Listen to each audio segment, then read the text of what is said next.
हाँ तो भाई प्लांट किंगडम को एल्गी, बैरियोफाइट, टेरिडोफाइट, जिम्नोस्पर्म और एंजियोस्पर्म में क्लासिफाई किया गया है। इनको डिटेल में पढ़ने से पहले हम कुछ चीजें पढ़ लेते हैं जो कि इम्पोर्टेंट है।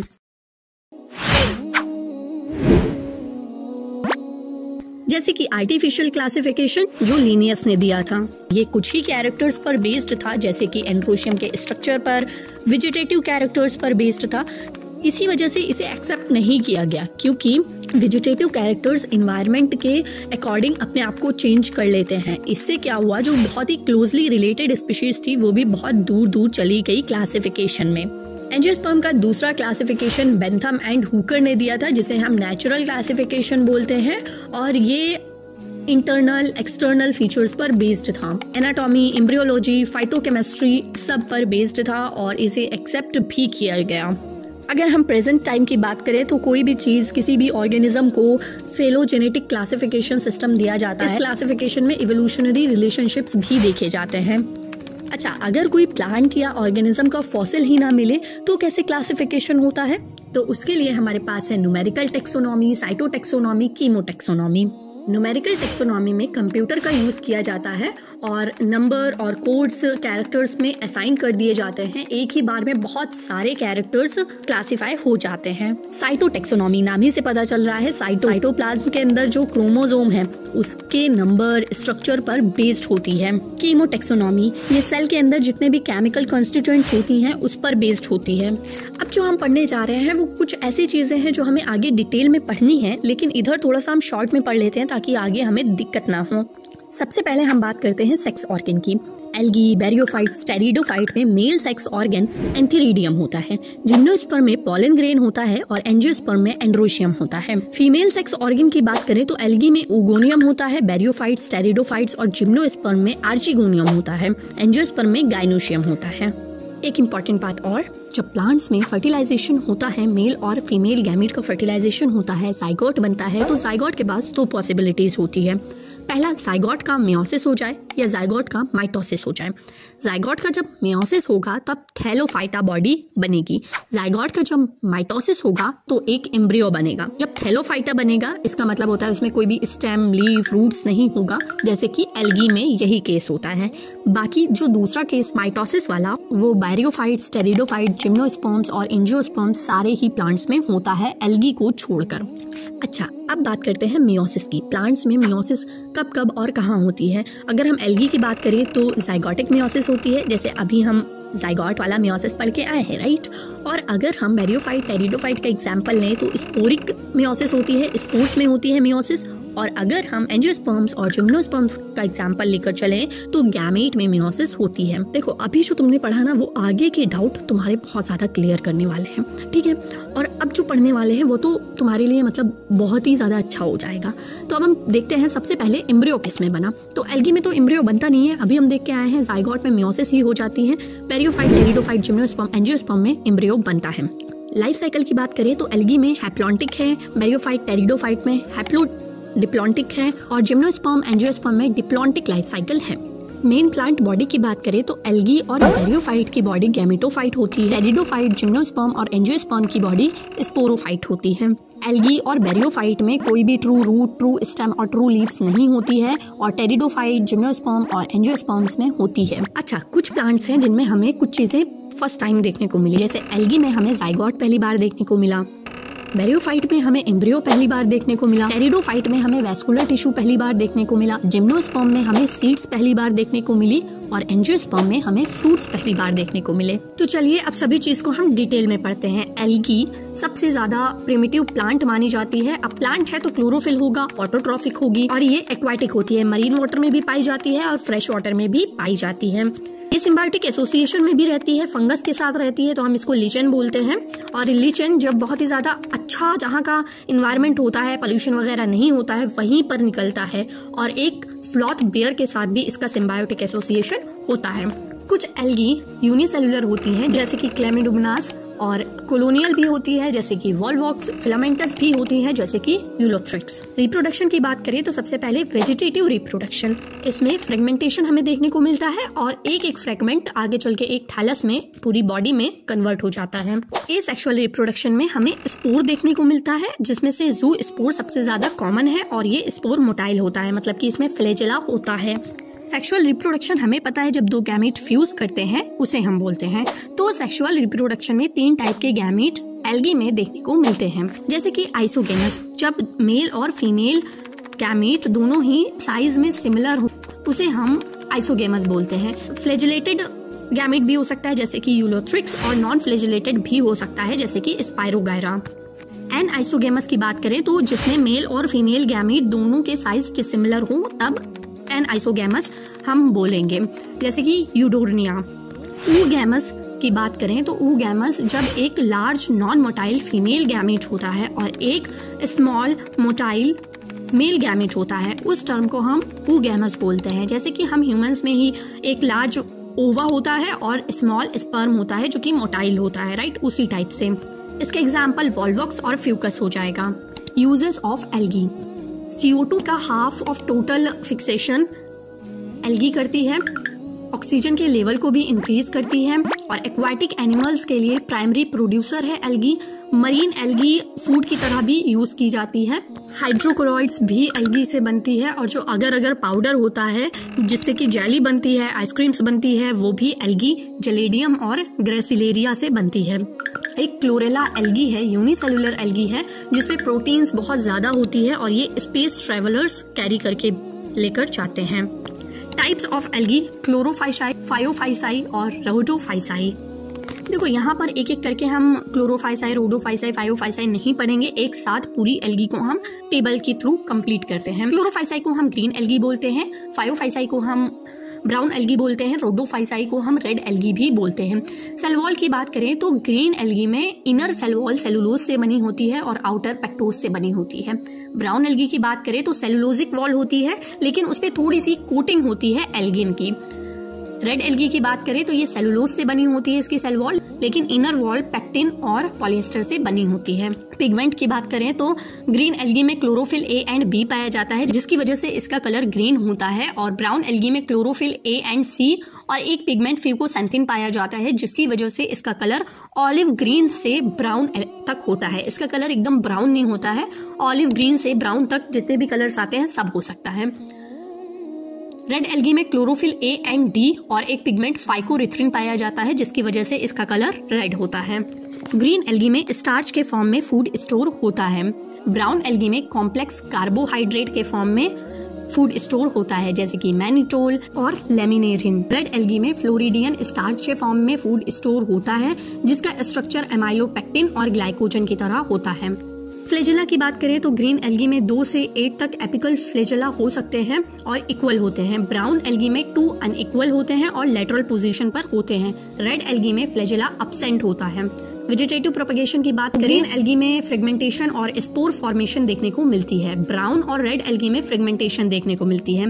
एसेक्सुअल रिप्रोडक्शन की बात करें तो ग्रीन एल्गी में जू स्पोरेंजियम में जू स्पोर बनते हैं, ब्राउन एल्गी में जू स्पोर बनते हैं और रेड एल्गी में जब फ्लैजेला ही नहीं होता है तो इसमें स्पोर नॉन मोटाइल स्पोर बनते हैं। सेक्सुअल रिप्रोडक्शन में ग्रीन एल्गी में तीनों टाइप्स के गैमीट बनते हैं, ब्राउन एल्गी में भी तीनों टाइप्स के गैमीट बनते हैं, रेड एल्गी में oogamous टाइप की गैमीट बनते हैं और इसका पोस्ट फर्टिलाइजेशन इवेंट काफी ज्यादा कॉम्प्लेक्स होता है। अच्छा, अभी तो हमने हैबिटेट की बात ही नहीं की। एक्चुअली में यहाँ पर थोड़ा सा ज्यादा आपको समझाना था, इस वजह से मैंने हैबिटेट वाला पॉइंट नीचे रखा था।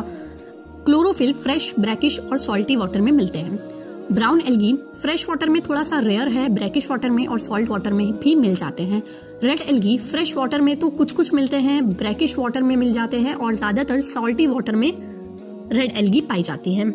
अब एनसीईआरटी में कुछ ऐसी चीजें दी हुई हैं जो ग्रीन एल्गी में दी हुई हैं लेकिन रेड एल्गी में नहीं दी हुई हैं। रेड एल्गी में कुछ चीजें दी हुई हैं तो ब्राउन एल्गी में नहीं दी हुई हैं। तो वही चीज अब हम देखने वाले हैं। जो ग्रीन एल्गी का क्लोरोप्लास्ट है उसका स्ट्रक्चर डिस्क्वाइड भी हो सकता है, प्लेट भी हो सकता है, रेटिकुलेट भी हो सकता है, कप शेप्ड भी हो सकता है, स्पाइरल और रिबन शेप्ड भी हो सकता है। हाँ, और जो ब्राउन एल्गी है वो सिंपल भी होती है जैसे कि इक्टोकार्प्स, और ब्रांच्ड बहुत ही ज्यादा मैसिव भी हो सकती है जैसे कि केल्प्स। ब्राउन एल्गी की बॉडी होल्ड फास्ट, स्टाइप और फ्रंट में डिवाइड है। होल्ड फास्ट एल्गी का, ब्राउन एल्गी का वो वाला पार्ट है जो कि सबस्ट्रेटम से अटैच्ड होता है। इस टाइप को हम स्टॉक भी बोल सकते हैं, और फ्रंट फोटोसिंथेटिक ऑर्गन होता है इसकी बॉडी में। हाँ, एक चीज जो कि रेड एल्गी के बारे में दी हुई है, ये बहुत ही ज्यादा ना ओशन के नीचे होते हैं, क्योंकि ये रेड कलर की होती है और रेड कलर की वेवलेंथ बहुत ज्यादा होती है, तो इन तक लाइट पहुंची जाती है, तो ओशंस में बहुत ही ज्यादा नीचे होती है। Body organisation, post fertilisation events जो कि अभी हमने बात की, वो बहुत ज्यादा कॉम्प्लेक्स होते हैं। ग्रीन एल्गी का एग्जाम्पल है Chlamydomonas, Volvox, Ulothrix, Spirogyra, Chara. Brown algae का एग्जाम्पल है Ectocarpus, Dictyota, Laminaria, Sargassum, Fucus. Red algae का एग्जाम्पल है Polysiphonia, Porphyra, Gracilaria, Gelidium. Okay, तो अब हम पढ़ते हैं बैरियोफाइट्स।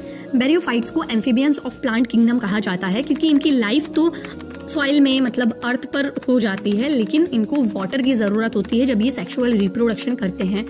एल्गी से काफ़ी ज़्यादा अलग होते हैं। थैलस लाइक स्ट्रक्चर होता है। यूनिसेलुलर और मल्टीसेलुलर रेहिजोइड्स सबस्ट्रेटम से अटैच्ड होता है। इनके पास ट्रू स्टेम्स, रूट्स, लीव्स नहीं होती हैं।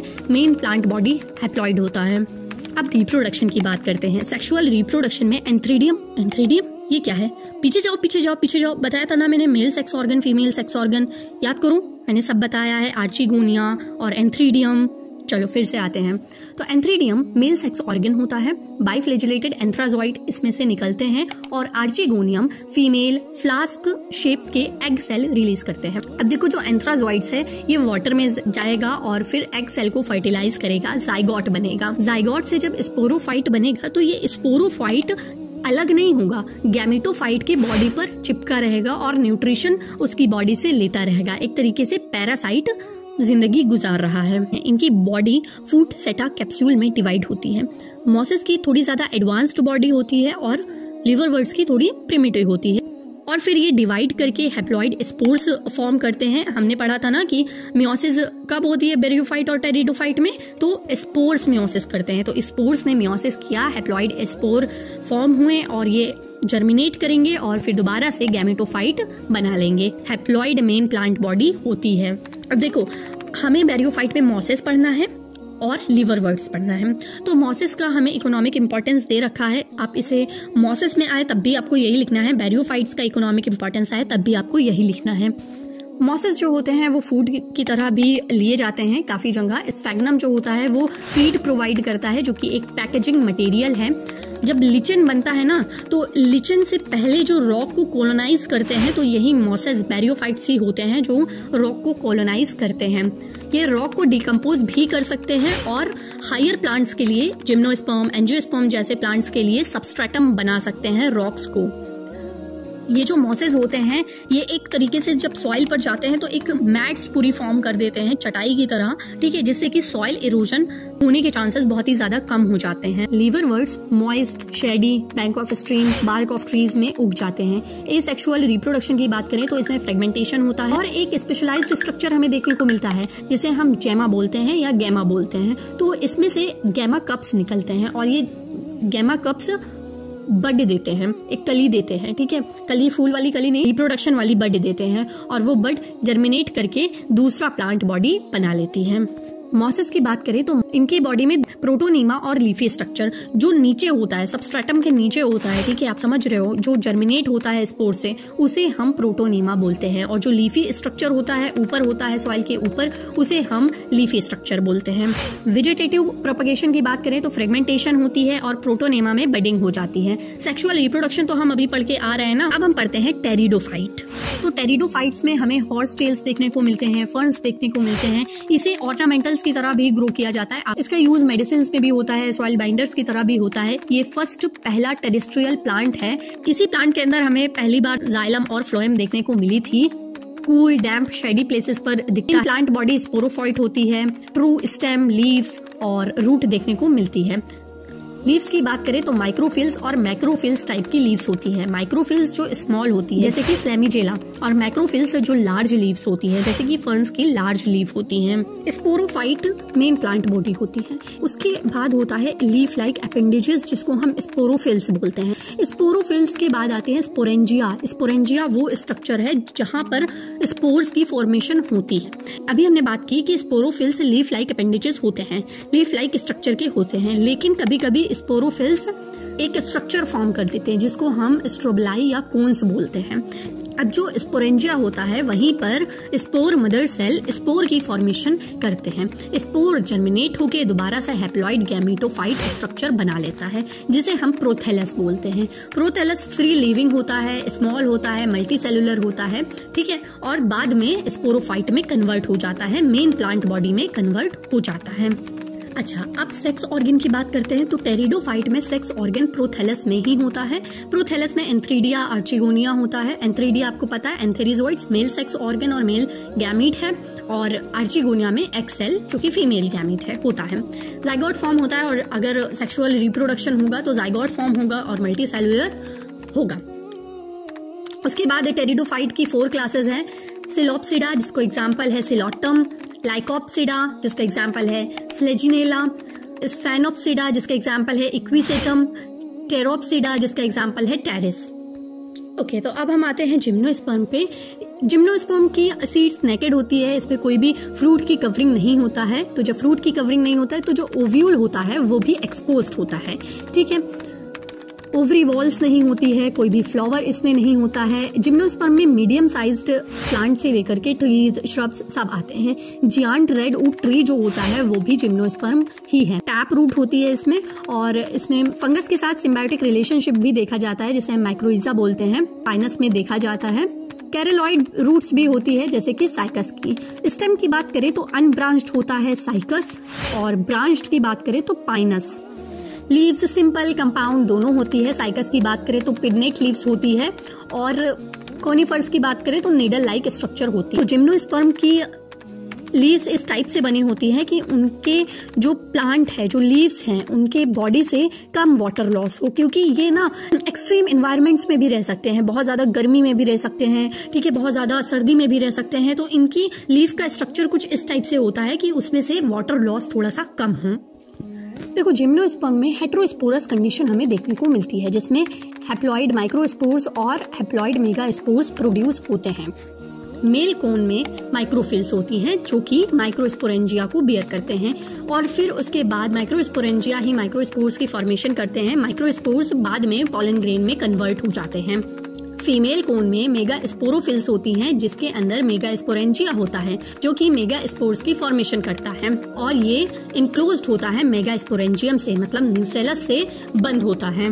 4 मेगा स्पोर होते हैं, उनमें से एक मेगा स्पोर डेवलप होता है और फीमेल गैमेटोफाइट में डेवलप हो जाता है, जिसके अंदर 2 या 2 से ज्यादा आर्चिगोनिया होते हैं। जब पॉलन ग्रेन ओव्यूल तक पहुंचता है तब वो पॉलन ट्यूब की फॉर्मेशन करता है। पॉलन ट्यूब आर्चिगोनिया तक पहुंच जाते हैं, और तभी पॉलन ट्यूब में से मेल गैमीट रिलीज होता है जो कि एग सेल को फर्टिलाइज करता है, और एम्ब्रियो का फॉर्मेशन होता है। ओव्यूल डेवलप होता है और सीड में कन्वर्ट होता है। सीड कवर नहीं होती है, सीड की कोई भी कवरिंग नहीं होती है जिम्नोस्पर्म में। Life cycle and alternation of generation. तो देखो, प्लांट अपनी लाइफ साइकिल 2 फेज में कंप्लीट करते हैं, एक डिप्लॉइड स्पोरोफाइट में, एक हैप्लॉइड गैमेटोफाइट में। ये दोनों फेजेस एक दूसरे को फॉलो करते हैं, इसी को हम अल्टरनेशन ऑफ जनरेशन बोलते हैं। 3 टाइप्स की लाइफ साइकिल होती है, haplontic life cycle, haplodiplontic life cycle और diplontic life cycle. Haplontic life cycle में जो गैमेटोफाइट फेज होता है वो लॉन्गर होता है और डोमिनेंट होता है। स्पोरोफाइट फेज जाइगोट का फेज होता है जिसे हम डिप्लॉइड स्टेज भी बोलते हैं। ये ज्यादातर एल्गी जैसे कि वॉल्वॉक्स, स्पाइरोगारा, क्लेमिटोमनास में देखा जाता है। डिप्लॉन्टिक लाइफ साइकिल में गैमेटोफाइट फेज शॉर्ट होता है जिसमें पॉलन एम्ब्रियोसैक बनता है, वो वाला फेज होता है, और स्पोरोफाइट फेज लॉन्गर होता है और डोमिनेंट होता है, जैसे कि एंजियोस्पर्म में। एंजियोस्पर्म में जो फ्लावर्स बनते हैं, फ्लावर्स में जो पॉलन ग्रेन्स बनते हैं, एम्ब्रियोसैक बनते हैं, वो सब गैमेटोफाइट फेज होता है, ठीक है। ये आप जब एंजियोस्पर्म के बारे में पढ़ेंगे तब ज़्यादा अच्छे से समझ में आएगा। इस चैप्टर में तो हमें एंजियोस्पर्म पढ़ना नहीं है। हैप्लोडिप्लॉन्टिक फेज, इसमें गैमेटोफाइट फेज डोमिनेंट होती है, इंडिपेंडेंट होती है और हैप्लॉइड होती है, लेकिन जो स्पोरोफाइट होती है वो टोटली या पार्शियली डिपेंडेंट होती है गैमेटोफाइट पे न्यूट्रिशन के लिए। हमने बैरियोफाइट में पढ़ा था ना, स्पोरोफाइट बनती है तो फिर वो गैमेटोफाइट पर ही चिपकी रहती है क्योंकि उसको न्यूट्रिशन लेना होता है। और सेकेंड टाइप का haplodiplontic life cycle, gametophyte independent होगा, शॉर्ट होगा, मल्टीसेलुलर होगा और हैप्लॉइड होगा। वहीं अगर हम स्पोरोफाइट की बात करें तो फिर वो डोमिनेंट होगा, डिप्लॉइड होगा, इंडिपेंडेंट होगा और ये हमें वेस्कुलर प्लांट बॉडी में देखने को मिलता है जैसे कि टेरिडोफाइट्स। चलो भाई, हमारा प्लांट किंगडम चैप्टर होता है कंप्लीट और एंजियोस्पर्म जो बचा है वो तो इस चैप्टर से हट गया है, वो हमें बहुत चैप्टर में दिख जाएगा जैसे मॉर्फोलॉजी वाले चैप्टर में, क्लास 12th में। तो समझ में आया या नहीं ये बता दीजिएगा। Thanks for watching, listening and choosing my video.